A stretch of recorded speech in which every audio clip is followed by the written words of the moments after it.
என்னது தீவிரமாக யோசிச்சுட்டு இருக்கான் வீடியோ போடாமல் ராமன்? என்னப்பா நான் டோல்கேட்டா? நம்ம கம்பெனி ஸ்டாஃப்லாம் சம்பளம் போட்டியா? கம்பெனியில் எடுத்து 2 ஸ்டாப்பு தான். ஒன்று நீ, இன்னொன்று நான். ஓகேவா? நான் சம்பளம் போடணுமா? இல்லை வேணாமா? அப்போ இல்லை சம்பளம் வேலை செய்கிற அப்ரெண்டிஸ் மாதிரி. இல்லை அது ஒரு டவுட்டு. அப்போ இந்தியாவில் யார் அதிகபட்ச சம்பளம் வாங்குவா? இந்தியா லெவல் அதை எப்படி சொல்கிறது? இல்லை உனக்கு தெரிஞ்சதை சொல்லு. எனக்கு தெரிஞ்சு நான் படிக்கும்போது வந்து பார்த்தோன்னா குடியரசு இந்தியாவின் முதல் குடிமகன். ஏன்னா பிஸ்னஸ் மேன் அப்படின்போது நிறைய சம்பளம் வரும். ஓகே, நமக்கு வந்து பார்த்தோன்னா இந்தியாவுடைய முதல் குடிமகன் குடியரசுத் தலைவருக்கு வந்து 5 லட்ச ரூபா சம்பளம். ஓகே, அவருக்கு ஒரு 5 லட்ச ரூபா. ஆமாம், வெறும் 5 லட்சம். ஏன்னா உங்களுக்கு டெய்லி பாக்கெட் மணி 50,000 ரூபாய் தராங்களே வீட்டில், உங்களுக்கு 5 லட்ச ரூபா, வெறும் 5 லட்சம் தான். ஓகேவா? 5 லட்ச ரூபா சம்பளம். அவருக்கு அடுத்தது யார் அப்படின்னா துணை குடியரசுத் தலைவர், வைஸ் பிரசிடென்ட். இவருக்கு வந்து 4 லட்ச ரூபாய் சம்பளம். ஓகேவா? அவருக்கு அடுத்து மூணாவதா யார் வர்றாரு அப்படின்னா ஆளுநர், மாநில ஆளுநர் இருக்காங்களே, கவர்னர். அவங்களுக்கு வந்து 3 லட்ச ரூபாய் சம்பளம். அதுக்கு கீழே அப்படின்னும் போது பார்த்தீங்கன்னா நிறைய வெரைட்டி வராங்க. இப்போ அதுக்கடுத்து வந்து 2,80,000. இது யார் யாருக்கெல்லாம் 2,80,000 சம்பளம் அப்படின்னு பார்த்தோன்னா பிரதமர், பிற அமைச்சர்கள். அதுக்கடுத்து வந்து பார்த்தோன்னா உச்சநீதிமன்ற தலைமை நீதிபதி. இவங்க 3 பேருக்குமே 2,80,000 ரூபாய். அதுக்கு அடுத்தது கீழே அப்படின்னா 2.5 லட்சம்.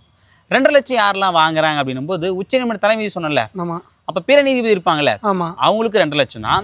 அதே மாதிரி வந்து பார்த்தோன்னா இந்திய பணியாளர் தேர்வாணைய தலைவர், யூபிஎஸ்சி சேர்மன், அவருக்கும்.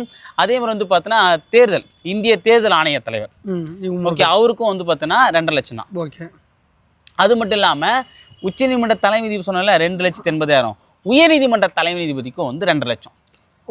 இவங்க 4 பேருமே 2.5 லட்சம் தான் சம்பளம். ஓகே, ஓகேவா? அதுக்கு கீழே அப்படிங்கும்போது 2.25 லட்சம்.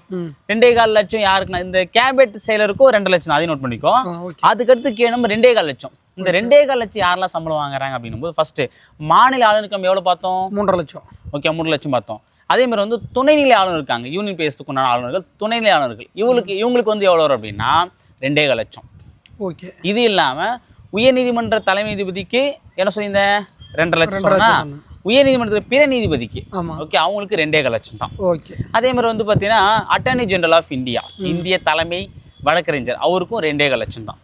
அடுத்து கடைசியாக பார்த்தோன்னா இந்த எம்பி இருக்காங்கல்ல, பார்லமெண்ட் உறுப்பினர்கள், அவங்க 1,24,000 வரைக்கும் இப்போ கரண்ட்டில் வந்து சேலரி வந்து வாங்குறாங்க. இது வந்து மாதத்துக்கு உண்டான சேலரி. ஓகேங்களா? ஞாபகம் வச்சுக்கோ.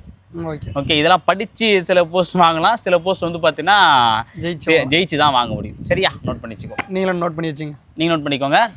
சாரி, சம்பளம் கிடையாது இந்த மாதம்.